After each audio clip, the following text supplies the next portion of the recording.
made 2 staff changes this morning. Moved on from Bobby Johnson and from Thomas McGhaughey.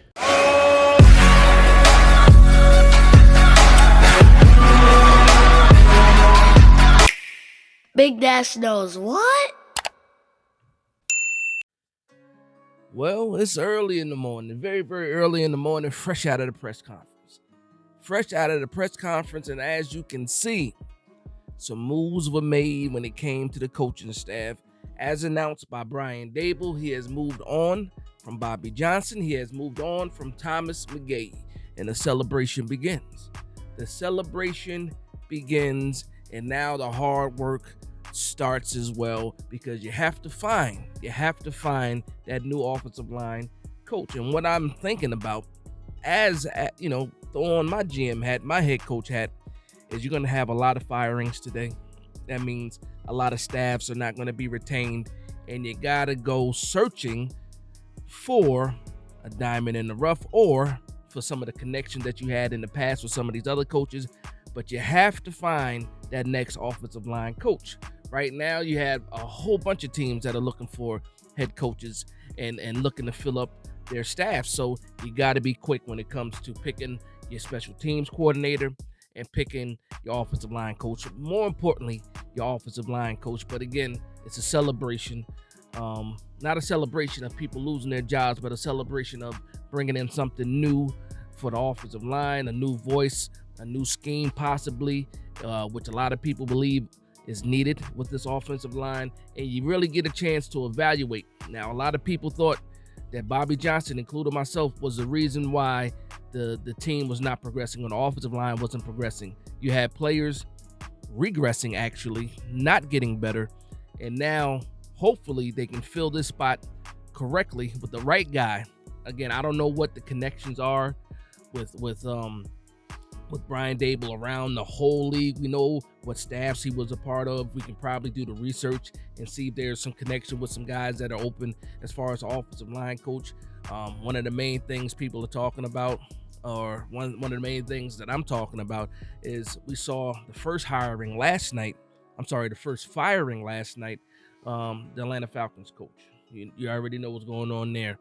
And the offensive line for Atlanta, pretty doggone good. So that's probably going to be one of the phone calls I'm placing this morning. Like, hey, let's see if we can, get this guy off of this staff, see if he wants to come in here and fix this mess of an offensive line. And then when it comes to special teams, to me, really, and it's crazy too, because we're talking about another coordinator on the team, but I'm more concerned about the offensive line coach than I am the special teams coordinator. We can find a special teams coordinator, and I hate to sound disrespectful when I say that, and hopefully people understand what I mean when I am saying this, but it's all about the offensive line. If I'm thinking about offensive line versus special teams, like, it's not even close in my opinion. It's not even close. You still want you still want good coaches around the board, but to me, offensive line is way more of a priority than special teams coordinator.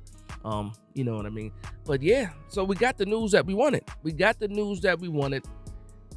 Bobby Johnson gone, Thomas McGhaughey gone, and now let's get the right people in place. He also mentioned in the presser this. Well, my expectation is Wink and Kafka will both be back. So Brian Daboll expects Mike Kafka and Wink Martindale to be back. He expects it. He didn't say they'll be back. He said he expects it. You see the thumbnail. There's a question mark next to the title. Coaching changes. Again, we've confirmed 2 guys are gone, and we kind of confirmed that the 2 coordinators are staying, offensive and defensive. But I'm not sold completely. Hopefully they can reiterate this, soon. One thing I will say about this, if an offensive coordinator and a defensive coordinator are thinking about leaving, they probably want to leave more sooner than later. That way, if they are looking for another opportunity, they can be right there when everybody's picking new offensive coordinators and defensive coordinators. So let me know in the comments down below, what do you think about Brian Daboll's statement of he expects them back? That's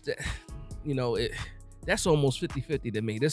I expect them to be back. Like, I expect my kids to clean up their room. I expect the trash to be taken out. That, those are chores and stuff. You expect that, but it's not 100% that it's going to happen, when you get home. You know what I mean? You have to yell at your kids like, hey, let's get this room together.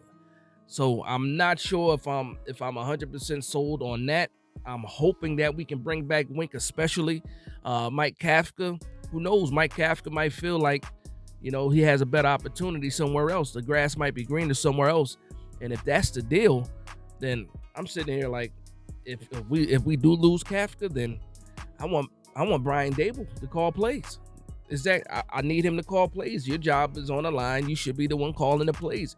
We hired you because you were a great offensive mind, what you did with Josh Allen. So if we do lose a guy like Mike Kafka, I expect Brian Daboll, obviously, to hire an offensive coordinator, but I would expect this man to call plays, even if he wanted to bring in Ken Dorsey. Hopefully not, especially not as an OC.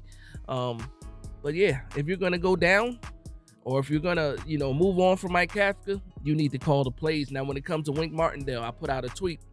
I said, if ultimately I want to keep Wink. I hope Wink wants to stay. I put out a video yesterday talking about Wink staying and how it wouldn't make sense to move on from Wink. Well, we just saw that Brian Daboll, he's not the one that's going to move on from Wink.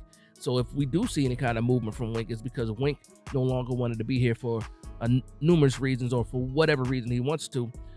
But I wouldn't mind a Buffalo reunion with Leslie Frazier at the end of the day either, because stop acting like Leslie Frazier is chopped liver. And a lot of people, look at, because they love Wink Martindale so much, me included, and a few weeks ago, a few weeks ago, I'm sitting here like, I don't want Leslie Frazier because I didn't want to lose Wink Martindale. But if ultimately we lose Wink Martindale, I'm not going to look at or turn my nose up at Leslie Frazier, because he has some good history, some good stock in this league, especially when it comes to these defenses. And I wouldn't be mad if Wink Martindale decided that he didn't want to stay. Again, I don't want him to leave, and then we picked up a guy like Leslie Frazier. But these are just some names I'm throwing out there because they make sense. They have those connections to Brian Daboll. But right now, as of right now today, the only two coaches that have been moved or fired, I should say, is Thomas McGhaughey and then O-line coach Bobby Johnson.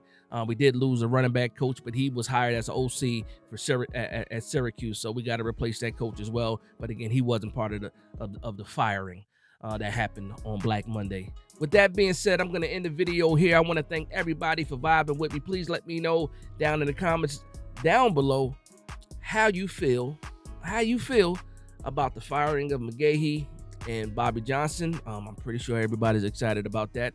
And then, the not so sure future for the offensive coordinator Mike Kafka and the defensive coordinator Wink Martindale, even though Brian Daboll said he expects them both to be back for the 2024 season. So I want to thank everybody for vibing with me. Please like, comment, and subscribe. And for one Giants fan to another, this is Big Dash Knows, Big Blue Nation. Let's go.